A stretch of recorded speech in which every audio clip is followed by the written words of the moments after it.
Hey, it's old Steve from Texas here with you again. I hope you're doing all right today. I want to talk to you a little bit about our country, about the economy, and what we're going to do.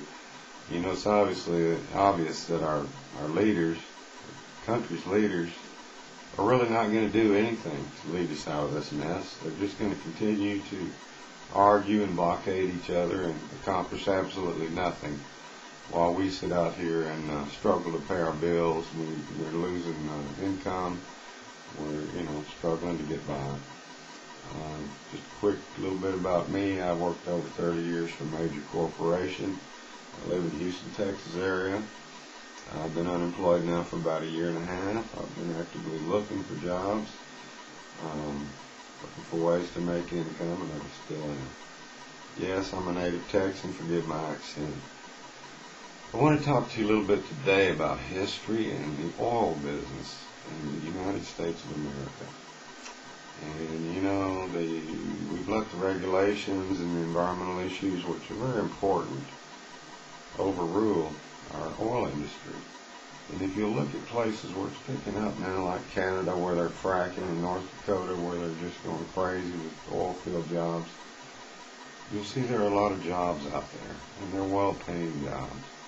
And, not only the oil business, not only the pipeline builders and, the people clearing the land and the people providing the food and the medical and the housing and everything that people need, the internet, everything. It affects our entire economy. And we're sitting here on a natural resource, just gold mine in this country, of every available possible resource.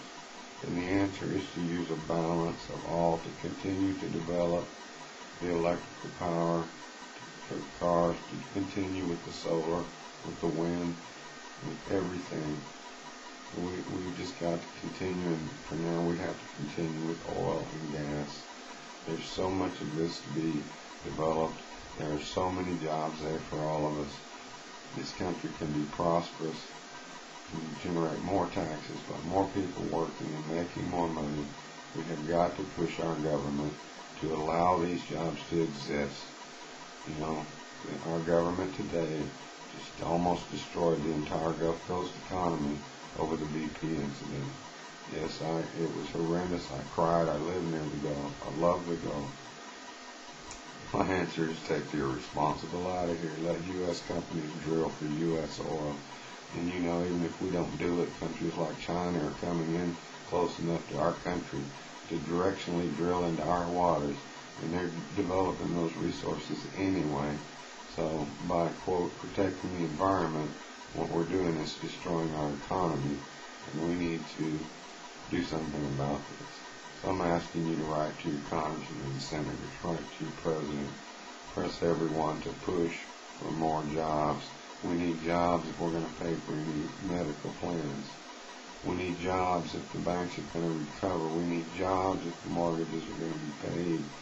We need jobs if we're ever going to do anything about this debt. We've got to change what we're doing in our government and make it smaller and more efficient. We've got to go back to the beginning and start over because this is an absolute disaster. So think about ways to find jobs. Think about ways to create jobs. Think about ways to encourage our government to free up opportunities for us to have a job because we need to feed our children and our families. God bless you, and I'll talk to you soon. You take care now. Bye.